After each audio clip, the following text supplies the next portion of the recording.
Hello students. जैसे कि हमने पहले चैप्टर में कार्बोहाइड्रेट्स के बारे में बताया था। हमारे नेक्स्ट चैप्टर में हम बता रहे हैं प्रोटीन्स के बारे में। हमारे भोजन में जो मैक्रोन्यूट्रिएंट्स में जो मेन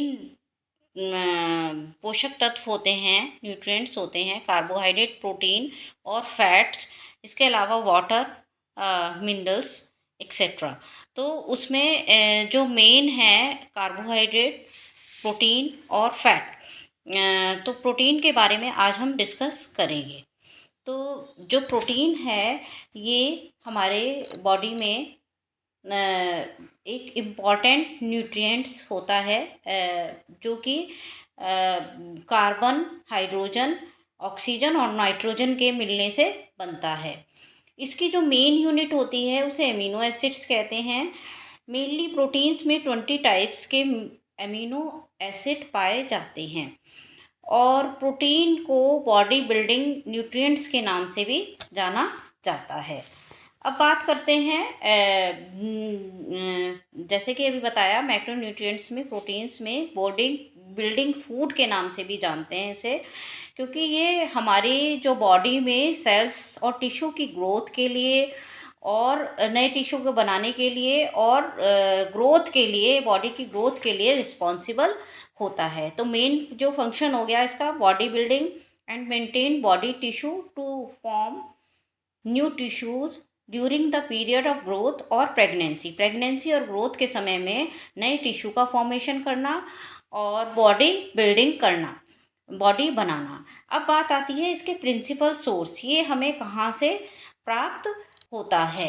तो जो इसके जो मेन प्रिंसिपल सोर्सेज हैं, मुख्य स्रोत हैं भोजन में प्रोटीन के, वो है मीट, फिश, एग, चीज़ और वेजिटेबल्स में पीस एंड पल्सेस हैं। मतलब मांस में, मछली में, अंडे में, पनीर में, दूध में, सोयाबीन में और राजमा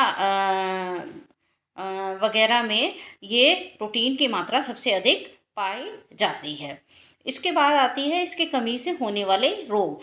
इसकी कमी से होने वाले रोग में रिटार्टेड ग्रोथ एंड अंडरवेट, मतलब ग्रोथ रुक जाती है और वजन में भी कमी आती है। इसके बाद आता है प्रोटीन माल न्यूट्रिशन को हिंदी में बोलते हैं कुपोषण। तो प्रोटीन की कमी से जो डिजीज़ होती हैं उन्हें प्रोटीन माल न्यूट्रिशन कहते हैं।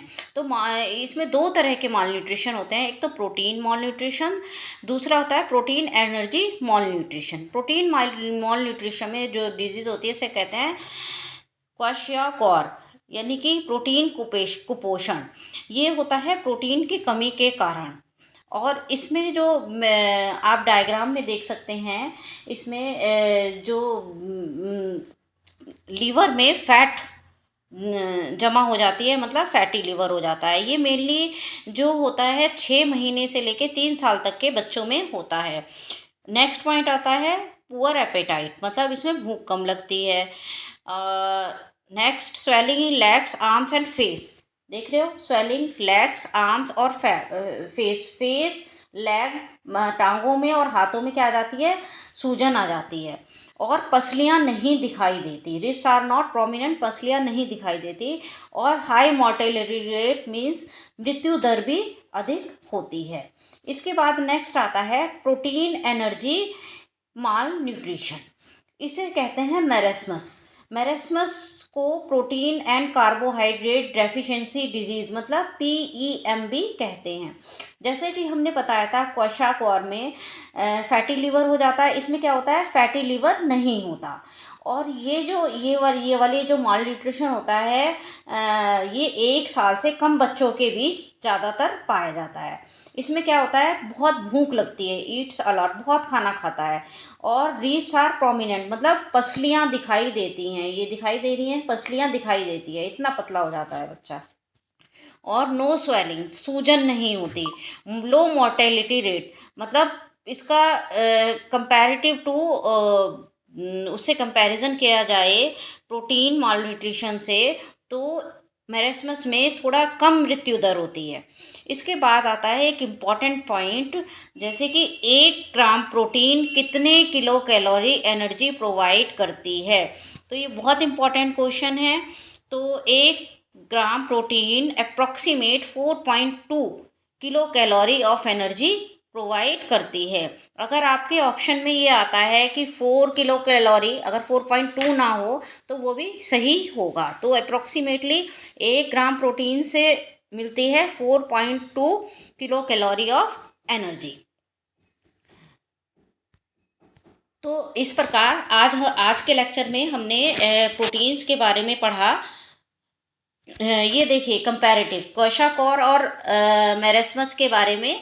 इसमें क्या होगा, स्वेलिंग टाइप से लगेगी और इसमें क्या होगा, वीकनेस से। इसमें पसलियाँ दिखाई देती हैं, इसमें पसलियाँ नहीं दिखाई देती। तो कंपैरेटिव क्वैशाकॉर एंड मेरेस्मस में कंपैरिजन। और ये मालन्यूट्रिशन बहुत इंपॉर्टेंट है, अक्सर आता है आपके उसमें, इससे ऑब्जेक्टिव टाइप क्वेश्चन इससे रिलेटेड बहुत पूछे जाते हैं। तो थैंक यू एवरीवन।